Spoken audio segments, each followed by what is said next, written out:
All right, welcome to the study. I have no light set up. I'm using my AirPods as microphones here. 2025 was a year. It was a great year for film in particular, and I want to talk about my top 10 movies of 2025. I'm going to start with some honorable mentions though. So let me pop over to my list here. The Smashing Machine, Weapons, Friendship, How to Train Your Dragon, the live action remake. I know, I am a sucker for How to Train Your Dragon. And they just made the same movie again, and I liked it. And then Black Bag, Steven Soderbergh's spy thriller from last year. All right, let's get into what I think are the 10 best movies subjectively of 2025. These are movies that stood out to me either for their strong stories and storytelling techniques, or just the straight up like filmmaking craft on display. We're gonna start at number 10 with Avatar: Fire and Ash. Now, just the cream of the crop as far as VFX. Like, the VFX teams that work on these movies are just pushing the absolute ceiling. I'm not a VFX guy. I don't really know what they're doing in order to make these films look so damn good. Yeah, I love the Avatar films. I will vouch for the Avatar films as long as they're making them. At number 9, we're gonna go with Marty Supreme, Josh Safdie's solo debut after working with his brother Benny Safdie on a few other films like Good Time and Uncut Gems. Timothée Chalamet, I'm a big fan. I like the guy, I gotta say. He's really good in Marty Supreme. The production design is also immaculate. It really feels like you're in New York City in the middle of the 20th century. The score is also incredible in this movie. It really elevates the intensity of the film. And interestingly enough, they kind of went with like an 80s aesthetic for the score, which I thought was an interesting decision because the film is set like decades before the 80s. All right, moving on to number 8, I've got Yorgos Lanthimos' new film with Emma Stone and Jesse Plemons, Begonia. The VistaVision looked incredible in this. Jesse Plemons, full shots of his face and his conspiracy theorist character reacting to different things happening in different scenes. It was really captivating and really interesting. And the thing that worked for me the best in this movie was the ending. I'm not going to spoil it for you, but the end really hammers home the message, and it wrapped the entire thing up in a really interesting way that I didn't necessarily see coming. Beautiful film, great performances by Plemons and Stone, and I'm always down for a Yorgos Lanthimos picture. He's a weird guy, an interesting guy, and I like what he makes. All right, at number 7, we've got Die My Love, Lynn Ramsey's newest film. She hasn't made a film in a while. This one stars Jennifer Lawrence and Rob Pattinson as a couple. Let me tell you, Jennifer Lawrence is amazing in this movie. I don't think I've ever been quite as caught up in one of her performances as I have in this. She's really raw, kind of just puts it all out on the table. And this is kind of like a mood piece. Like, it moves in an interesting way. The editing is super interesting. The cinematography is very stylized, very cool looking. I just found it to be really gripping. I found it to be really interesting, and the work that Lynn Ramsey does for the craft is unique. I think she has a really unique voice, and I like the way that she directs. At number 6, we've got Train Dreams, one of the most beautiful looking movies of the year. Shot digitally, which I think is interesting in this kind of like slew of films that are shot on film this year, especially VistaVision.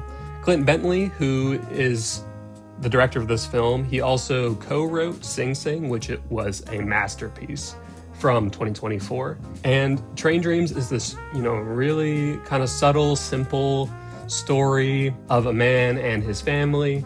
Works as like a tree logger, basically. Very beautiful, very poetic storytelling. If you like Westerns, this one might be a good one for you. It's kind of low-key, sort of soft, and just easy to watch, but it's very sad as well. All right, now we're moving into the heavy hitters because we've got Guillermo del Toro's Frankenstein at number 5.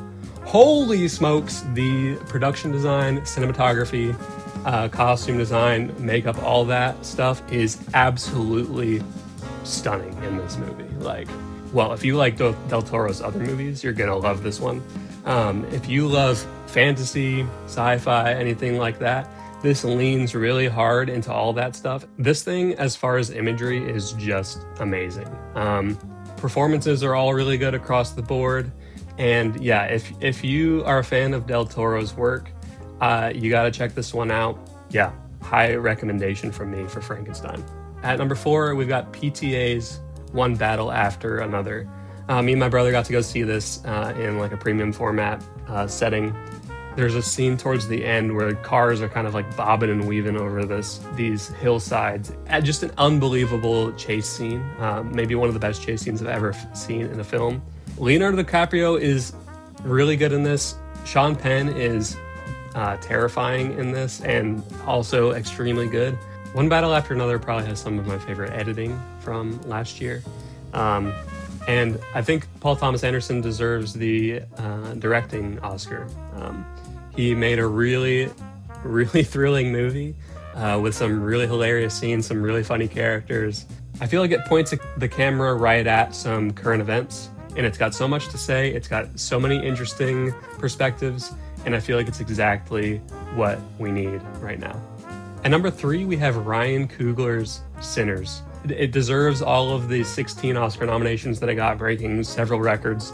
This original film, this original script, is really strong. It's really powerful, and it works so well, both as a like historical drama epic and a genre-switching horror slasher vampire movie. Absolutely beautiful cinematography from Autumn Arkapaw. I would love for her to win the Oscar this year. She would be the first female DP to win the cinematography Oscar. The biggest thing with this movie is tone. The tone is just nailed. Even when it switches up on you, they get the tone pitch perfect.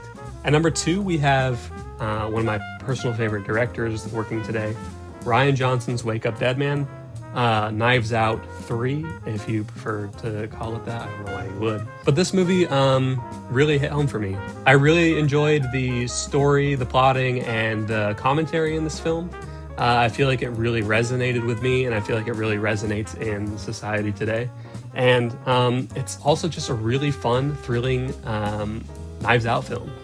Great mystery, a really interesting and complex characters, and it's amazing what Rian Johnson can do with so many characters in a 2.5-hour movie. Like it feels so effortless to him, and I want to learn how to do that. I definitely feel like a standout for this film is the editing and the writing. Those two crafts really lend to a thrilling movie, and I'm kind of wondering why this was left out of a lot of the Oscar nominations. I feel like this movie deserved a little bit of love. We've been waiting a little while for this. We're gonna go to number 1 now, and I did not expect this. I love this filmmaker's other work.